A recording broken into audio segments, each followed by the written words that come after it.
Morning students. अब जैसे previous video में आपने पढ़ा था the meaning of pronoun and kinds of pronoun, but उन काइंड्स जो प्रोनाउंस है उसमें से आपने पर्सनल प्रोनाउन के बारे में पढ़ा था, then emphatic pronoun and then reflexive pronoun. Okay, तो अभी जो आप आज जो पढ़ोगे वो पढ़ोगे आप जो है वो डेमोन्स्ट्रेटिव प्रोनाउन के बारे में पढ़ोगे, interrogative pronoun, relative pronoun and last में है वो आपका numerical and quantitative pronoun that is given on the page number 13। Okay, so let's begin with the explanation. Demonstrative pronoun, जिसे हम हिंदी में निश्चयवाचक सर्वनाम भी कहते हैं। Demonstrative pronoun indicates the object that we try to describe or tell you the specific distance of the object. Demonstrative means demonstrate करना, describe करना किसी object के बारे में। ये उसकी indication बताता है कि how far is the object from you and how near is the object from you. For example, अगर कोई object सिंगुलर है और वो आपके पास है, आप उसके बारे में कुछ डिस्क्राइब कर रहे हो तो आप दिस वर्ड उस ऑब्जेक्ट के लिए यूज करोगे। अगर वो ऑब्जेक्ट आपसे दूर है तो आप दैट यूज करोगे। सो लाइक प्लूरल के लिए एक से ज्यादा ऑब्जेक्ट्स हैं और वो आपके पास है, आप उसके बारे में कुछ डिस्क्राइब कर रहे हो तो आप दीज यूज करोगे, और एक से ज्यादा ऑब्जेक्ट्स हैं और आप उसके बारे में डिस्क्राइब कर रहे हो, आपसे दूर है तो आप दोज यूज करोगे। चलिए हम सेंटेंसेस देखते हैं डेमोन्स्ट्रेटिव प्रोनाउन के। This is my book. Here this is a demonstrative pronoun. यह एक बुक की बात हो रही है जो पास पे है, इसलिए दिस का यूज किया गया है। These are my books. So here these word is a demonstrative pronoun. Next one is interrogative pronoun, जिसे हम प्रश्नवाचक सर्वनाम भी कहते हैं। Interrogative pronoun, the pronouns that are used for asking questions is known as interrogative pronoun, जो questions पूछने के लिए यूज किए जाते हैं। For example, what, who, which, whose, whom, etcetera. तो जैसे अभी नेक्स्ट है, अभी लिविंग के लिए हम क्या यूज़ करेंगे? लिविंग जो है उसके लिए हम यूज़ करेंगे हु का, हुम का और हुज का यूज़ करेंगे फॉर लिविंग थिंग्स के लिए, ठीक है। और नॉन लिविंग के लिए हम क्या यूज़ करेंगे? व्हाट का यूज़ करेंगे, ठीक है। और व्हाट जो है is also use to ask about profession, यानी व्हाट जो है वो हम यानी कि प्रोफेशन, यानी कि कुछ प्रोफेशन के बारे में पूछने के लिए भी हम यूज़ करते हैं। समझ में आया? जैसे हु इज़ द ओनर, यानी ओनर कौन है, ठीक है, तो हु लगाया। अब फिर इसके बाद है व्हाट इज़ द मैटर, तो व्हाट जो है वो हमने क्या पूछा कि क्या मैटर है, कौन सी बात है।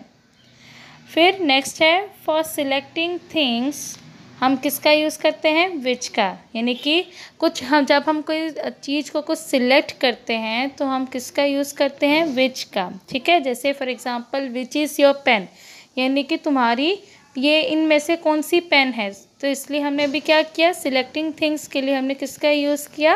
विच का यूज़ किया, ठीक है। चलिए अभी हम सेंटेंसेस देखते हैं एग्जाम्पल्स के लिए। चलिए सेंटेंसेस देखते हैं।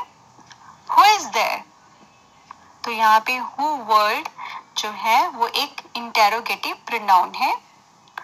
What do you want, so what is an interrogative pronoun.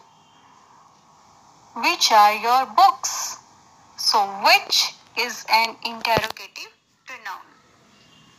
Whom did you see, whom word is an interrogative pronoun. जिसे हम संबंधवाचक सर्वनाम भी कहते हैं। Relative pronoun. A relative pronoun is one which is used to refer to nouns mentioned previously, whether they are people, places, things, animals, or ideas. Relative pronouns can be used to join two sentences. Relative pronouns वो होते हैं जो use किए जाते हैं to refer to the nouns, किसी noun को refer करने के लिए जो पहले यूज किए जा चुके हैं, और हम इन्हें बोल सकते हैं कि ये टू सेंटेंसेस को ज्वाइन करने के लिए यूज किए जाते हैं। For example, who, whom, that, which, whoever, whomever, whichever, ये वो वर्ड्स हैं जो यूज किए जाते हैं to refer to nouns mention previously, whether they are people, places, things, animals or ideas. चलिए सेंटेंसेस देखते हैं। This is the place pronoun के तौर पर इस्तेमाल किए जाते हैं, जैसे कि who, whom, which, that, whose। तो अब हम एक एक करके देखेंगे कि इन अल्फाज को जुमलों में किस तरह इस्तेमाल किया जाता है। तो सबसे पहले देखते हैं who और whom का इस्तेमाल। who और whom को लोगों के मुतालिक बात करने के लिए इस्तेमाल किया जाता है। who, whom for people। तो सबसे पहले देखते हैं who की example. The lady who met us was my teacher, यानी वो खातून जो हमें मिली थी वो मेरी टीचर थी। तो इस जुमले में लफ्ज़ हु इशारा कर रहा है लफ्ज़ लेडी की तरफ। इस तरह से यह है एक रिलेटिव प्रोनाउन, जबकि लफ्ज़ लेडी जो है यह है इस रिलेटिव प्रोनाउन का प्रेसिडेंट। जैसा कि इस जुमले में बताया जा रहा है कि ये वो खातून है जिसे हम मिले थे, और ये खातून है मेरी टीचर, या ये खातून, माफ़ कीजिएगा, वो खातून मेरी टीचर थी। तो जब हम जुमले में लफ्ज़ जो का इस्तेमाल करते हैं किसी शख्स की तरफ इशारा करने के लिए, तो इंग्लिश में उसकी जगह लफ्ज़ हु का इस्तेमाल किया जाता है। लेकिन इसी तरह से अगर हमने इसी बात को इस अंदाज में करना हो कि जो की जगह हम लफ्ज़ जिसे इस्तेमाल करना चाह रहे हों, तो फिर हु की जगह आएगा लफ्ज़ whom। The lady whom we had met was my teacher, यानी वो खातून जिसे हम मिले थे वो मेरी उस्ताद थी या टीचर थी। इस जुमले में भी लफ्ज़ whom जो है वो इशारा कर रहा है लफ्ज़ लेडी की तरफ, ये बताने के लिए कि वो कौन सी खातून थी। वो खातून थी जिसे हम मिले थे। तो इस तरह से लफ्ज़ whom है रिलेटिव प्रोनाउन, जबकि लफ्ज़ लेडी है इसका प्रेसिडेंट। तो इस तरह से जो और जिसे ये अल्फाज लोगों के मुतालिक बात करने के लिए इस्तेमाल किए जाते हैं, और ये कहलाए जाते हैं रिलेटिव प्रोनाउन। और इंग्लिश में जो के लिए लफ्ज़ हु आता है और जिसे के लिए आता है whom। अब हम सीखते हैं एक और रिलेटिव प्रोनाउन का इस्तेमाल, और ये रिलेटिव प्रोनाउन है which। इसका इस्तेमाल किया जाता है फॉर थिंग्स और एनिमल्स, यानी चीज़ों और जानवरों के लिए। तो लफ्ज़ which का इस्तेमाल किया जाता है चीज़ों और जानवरों के नामों की जगह उनकी तरफ इशारा करने के लिए। एग्जाम्पल्स की मदद से समझते हैं। The book which you had bought was interesting, यानी वो किताब जो आपने ख़रीदी थी वो दिलचस्प है, या फिर वो किताब जिसे आपने ख़रीदा था वो दिलचस्प है। तो अब की बार यहाँ लफ्ज़ which, इसका मतलब है जो या जिसे, ये इशारा कर रहा है एक चीज़ की तरफ जो कि है बुक। तो लफ्ज़ which क्या है, ये है एक रिलेटिव प्रोनाउन कि ये इशारा कर रहा है उस चीज़ की तरफ जिसके मुतालिक इस जुमले में बात की जा रही है। तो लफ्ज़ बुक जो है वो इस रिलेटिव प्रोनाउन का क्या है, ये है इसका प्रेसिडेंट। अब अगली एग्जाम्पल देखते हैं। It's the cat which we saw on the roof, यानी ये वो बिल्ली है जिसे हमने छत पर देखा था। तो यहाँ लफ्ज विच जो है, जिसका मतलब है जिसे, ये इशारा कर रहा है लफ्ज कैट की तरफ, लिहाजा ये है एक रिलेटिव प्रोनाउन। जैसा कि एक रिलेटिव प्रोनाउन उस नाउन की तरफ इशारा करता है जिसके मुतालिक जुमले में बात की जा रही होती है, और जिस नाउन की तरफ एक रिलेटिव प्रोनाउन इशारा करता है वो क्या कहलाया जाता है, वो होता है उसका प्रेसिडेंट। तो इस तरह से इस जुमले में लफ्ज विच है रिलेटिव प्रोनाउन, जबकि कैट है प्रेसिडेंट, और विच का लफ्ज इस्तेमाल किया जाता है चीज़ों और जानवरों के मुतालिक बात करने के लिए। अब बारी है दैट की, और ये भी है एक रिलेटिव प्रोनाउन। इसका इस्तेमाल किया जाता है फॉर पीपल और थिंग्स, यानी लोगों और चीज़ों दोनों के मुतालिक बात करने के लिए। That is very common in spoken English. That का इस्तेमाल ज़्यादातर स्पोकन इंग्लिश यानी बोल चाल के दौरान किया जाता है, और बोल चाल के अंदर जब दैट का इस्तेमाल किया जाता है तो इसे अक्सर हु, whom और विच की जगह भी इस्तेमाल किया जाता है। हु यानी जो शख्स, whom जिसे यानी जिस शख्स को, और विच किसी चीज़ या जानवर के मुतालिक बात करने के लिए इस्तेमाल किया जाता है, जो चीज़ या जो जानवर। और हु, whom और विच का इस्तेमाल तहरीर यानी लिखने के दौरान ज़्यादा किया जाता है, जबकि बोलने के अंदर बातचीत के दौरान इन अल्फाज की जगह बहुत कसरत से लफ्ज़ दैट इस्तेमाल किया जाता है। इसका मतलब ये हुआ कि लफ्ज़ दैट को बोलचाल के अंदर बहुत ज़्यादा इस्तेमाल किया जाता है। इन एग्जाम्पल्स की मदद से समझते हैं। It's the cupboard that we use for keeping books, यानी ये वो अलमारी है जिसे हम किताबें रखने के लिए इस्तेमाल करते हैं। तो यहाँ लफ्ज़ दैट से मुराद है जिसे, और ये एक चीज़ के मुतालिक बात करने के लिए इस्तेमाल किया गया है, यानी लफ्ज़ दैट का इशारा है लफ्ज़ कबर्ड की तरफ।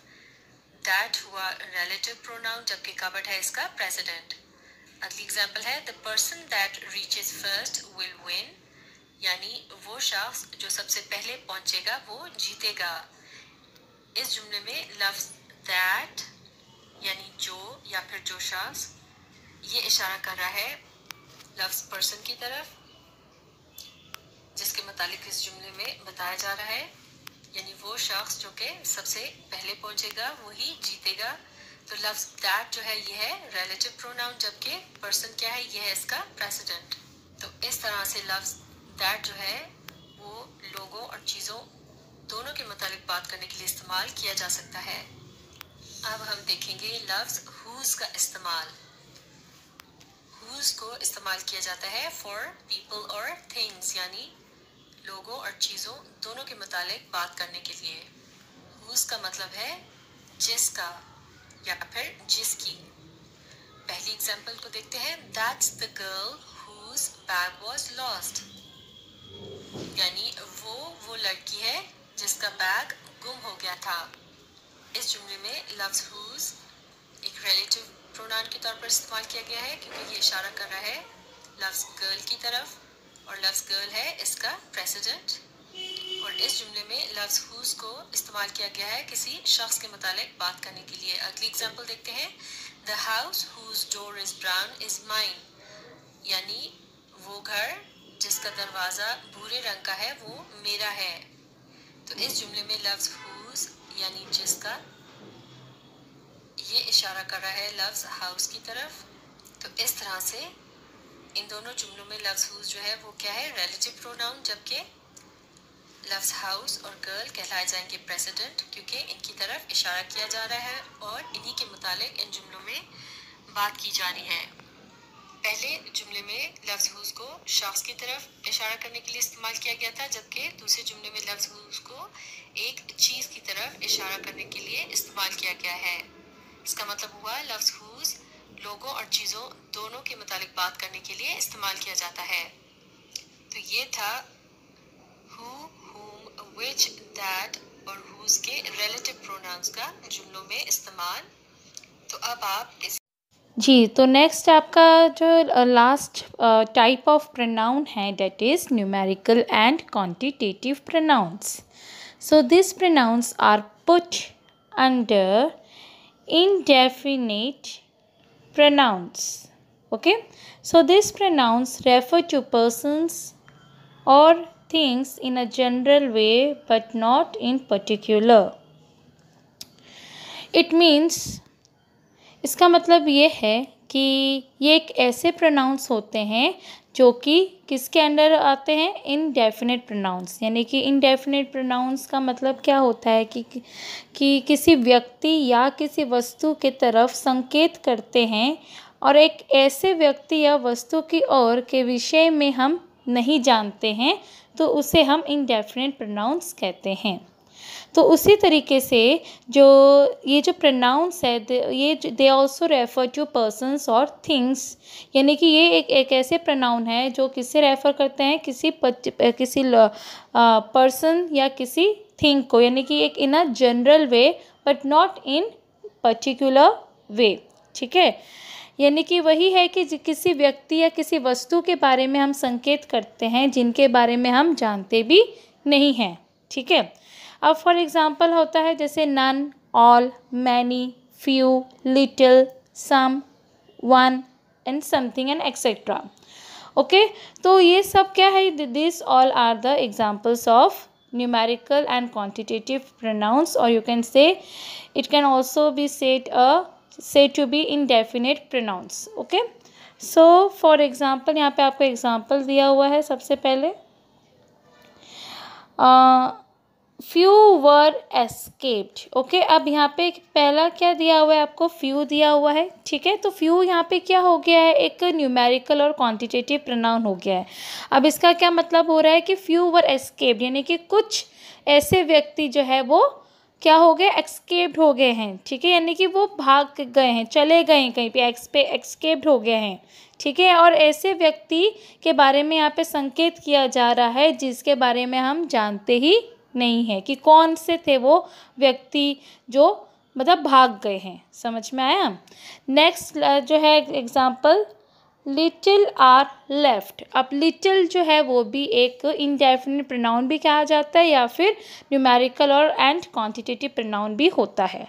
और इसमें जो लिटिल आर लेफ्ट यानी कि कुछ, या फिर वो चीज़ें भी हो सकती है, थिंक भी हो सकता है, या फिर कुछ लोग भी हो सकते हैं जो कि अभी लेफ्ट यानी कि जो बच गए हैं अभी। ठीक है, समझ में आया। तो ये था आपका last type of pronoun, that is numerical and quantitative pronouns. So I hope you understood well this all types of pronouns and also the meaning of pronouns. अगर नहीं समझ में आया है तो एक बार आप वीडियो पार्ट 1 भी देख सकते हो एंड पार्ट 2 भी देख सकते हो। ठीक है, थैंक यू।